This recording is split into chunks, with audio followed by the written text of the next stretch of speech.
Hola gente, Johan aquí. Periodismo, esa cosa preciosa y espectacular a la que decimos que nos dedicamos. Esa profesión que en su mayoría tiene profesionales mal remunerados, con exceso de vicios y muy poco campo de acción. En los últimos años, la comunicación y el periodismo han evolucionado a la par con las nuevas tecnologías de la información. Los medios tradicionales se han visto en jaque debido a la proliferación de jóvenes y adultos con una webcam y buen wifi que acoplan a miles de personas que hablan con ellos de los distintos temas coyunturales desde sus habitaciones. Esto desde luego ha traído despidos masivos de periodistas en los medios y todo un nuevo paradigma con lo que significa ser un medio de comunicación.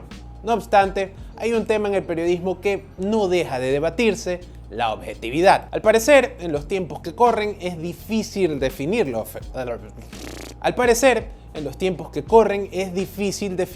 objetividad, o qué fuentes de noticias son realmente objetivas, honestas e imparciales. Ante todo esto, la gente suele adjetivar a los medios de comunicación como prensa corrupta, prensa vendida, prensa pautera, pasquín, y en áreas bilingües, áreas donde hacen code switching, fake news.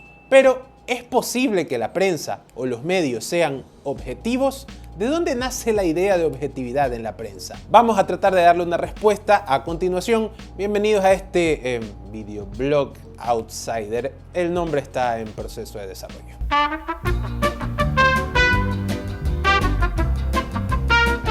El concepto de objetividad puede ponerse muy subjetivo, entonces vamos a ir con la definición del diccionario de la RAE para que todos estemos de acuerdo. La objetividad es principio complementario al de imparcialidad que exige actuar atendiendo a criterios objetivos, es decir, relacionados con el objetivo sometido a consideración y nunca con los sujetos interesados ni con el sentir personal de quien actúa. En otras palabras, para ponerlo en criollo, significa comunicar solamente los datos como tal, sin ningún tipo de sentimentalismo o favoritismo, ya sea político o de otra índole. En cuanto a medios se trata, es claro que se refiere a que el contenido noticioso no debe estar alineado a la agenda de ningún sector político.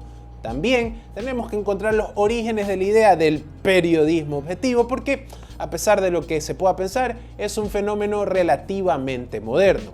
En la mayor parte de la historia occidental, publicaciones impresas como los panfletos eran solo otro método para que los reyes o los señores dueños de tierras, los señores feudales, pasen cualquier tipo de información que les convenía a sus súbditos. Asimismo, la iglesia usaba esta vía para llegar a ser sus fieles. Esto comenzó a cambiar en el siglo XVIII, cuando las filosofías de la Ilustración comenzaron a invadir todos los aspectos culturales, incluyendo las publicaciones impresas.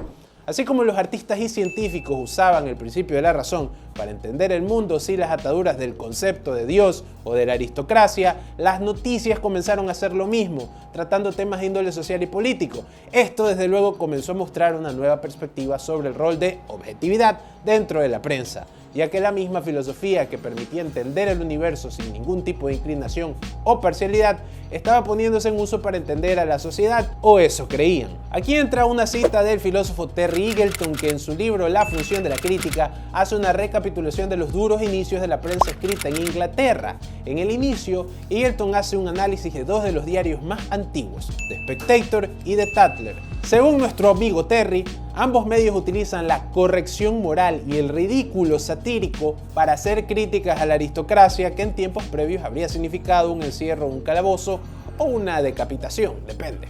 En principio, esta nueva libertad se percibió como una nueva era en la que los ciudadanos iban a poder estar informados de los eventos actuales. Pero, de acuerdo al mismo Eagleton, estas publicaciones eran cualquier cosa menos objetivas. Estas críticas estaban sirviendo a la consolidación de una nueva burguesía, mientras creaba una especie de estilo de crítica aceptable para las clases dominantes.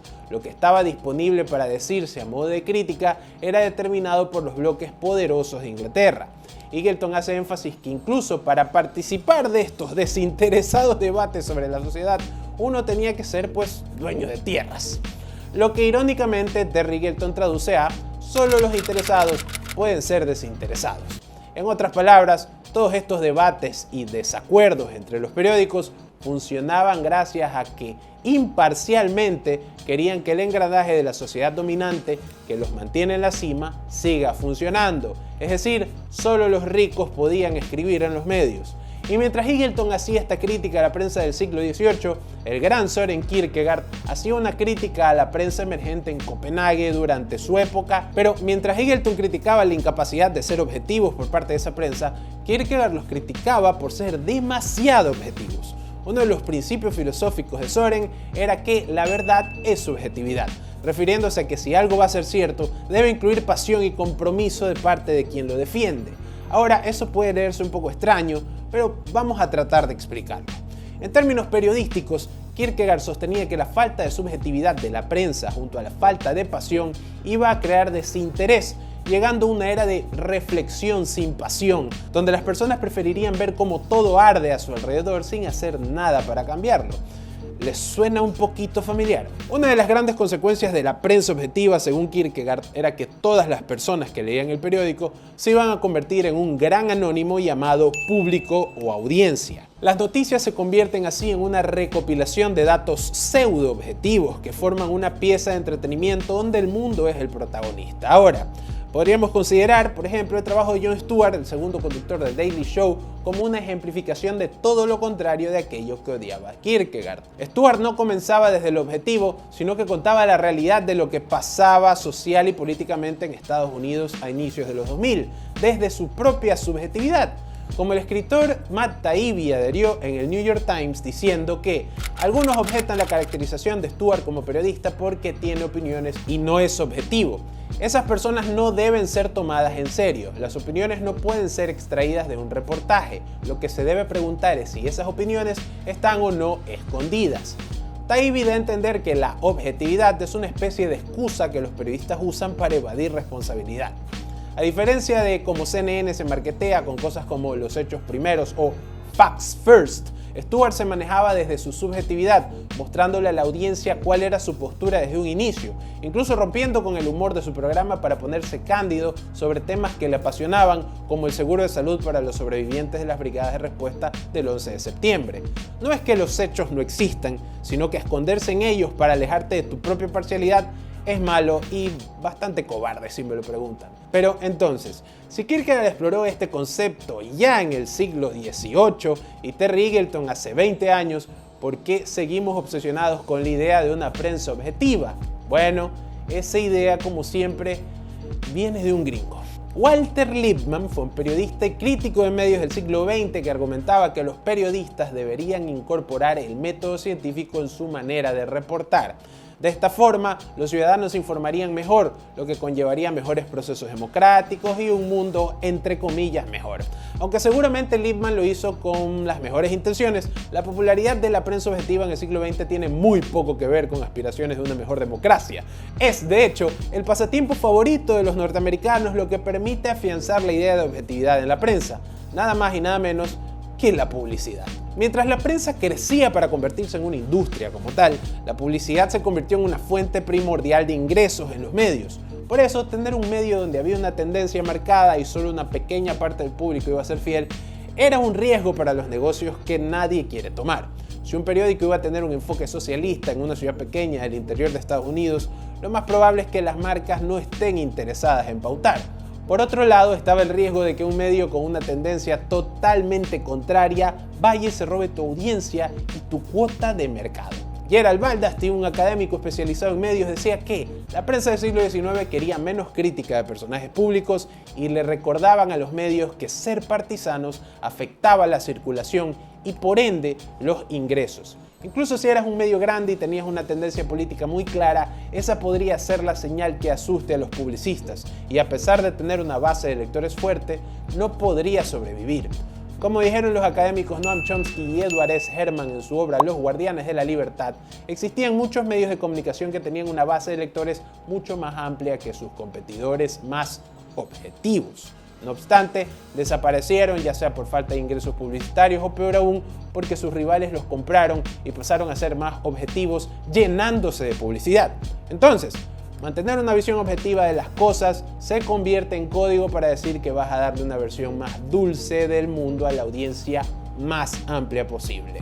Las cosas ahora son un poco diferentes que en 1988 cuando Los Guardianes de la Libertad salió. Y hay periodistas que dicen de buenas a primeras que no son objetivos y eso está bien, siempre y cuando no pauten con el Estado. Sin embargo, es todo más o menos como Kierkegaard predijo. La audiencia se convirtió en un gran anónimo y ese gran anónimo ahora puede hacer dinero para los medios y para quienes les pagan. Es decir, nos convertimos en un producto. Las noticias se sirven según un beneficio corporativo. Por ejemplo, y esto es verdad, en 1988, quien era dueño de General Electric también era dueño de NBC, el canal de televisión. Personalmente, esta persona pidió a la cadena no referirse a la crisis de Wall Street de 1987 como Black Monday, ya que podría dejar una imagen negativa de la gente de esa bella calle. Documentales sobre el medio ambiente han sido echados abajo debido a que no encuentran soporte en marcas que los auspicien, y eso no ha cambiado. Recordemos, por ejemplo, que el ex candidato presidencial de Estados Unidos, Mike Bloomberg, mató una investigación básicamente en su medio sobre China por miedo a que saquen del mercado chino a sus empresas. Entonces, si una historia o reportaje llega a enojar a algún directorio corporativo o al departamento de marketing de, no sé, mi comisariato, es probable que hayan cambios. Como Chomsky y Ehrman dicen, las noticias objetivas son solo propaganda para los poderosos. Por supuesto, esto no quiere decir que los periodistas sean malos, créanme, yo soy bueno. Es más, hay periodistas que hacen un trabajo magnífico para la sociedad, pero muchos de ellos tienen que trabajar bajo los confinamientos de los medios como negocio. Entonces, nos olvidamos de la objetividad. Brent Cunningham, editor en jefe del Columbia Journalism Review, piensa que una reevaluación del concepto de objetividad puede ayudarnos. Proveer una ventana hacia una de las falencias particulares de la prensa, dejar que el principio de la objetividad nos convierta en receptores pasivos de las noticias en vez de analistas agresivos de las mismas. Mientras que por allá en el primer minuto del video nos preguntamos si las noticias pueden ser objetivas, creo que hay que cambiar ese cuestionamiento a ¿queremos que las noticias sean objetivas? La respuesta probablemente sea no. Al menos no como mucha gente la percibe, ya sea por el temor de que nos metan una ideología que no queremos en nuestras noticias o porque perdamos la capacidad de ver de manera crítica las noticias. Al parecer, solo los hechos no van a salvarnos. Podría ser mejor, en vez de sentirse cómodo con lo que los medios nos dan, preguntarnos, ¿a qué intereses les sirve esto? ¿Qué historias no están contando? ¿Cómo se están filtrando estas noticias? Pero una vez más, la opinión la tienen ustedes. Recuerden seguirnos en Twitter, en todas las redes de ChromaClick y en todas las redes Outsiders. Estamos en TikTok y en Instagram y en Facebook. Y bueno, también transmitimos de lunes a viernes de 8:30 a 10 de la mañana. Así me despido. Yo soy Johan y les deseo, como siempre, mucha paz.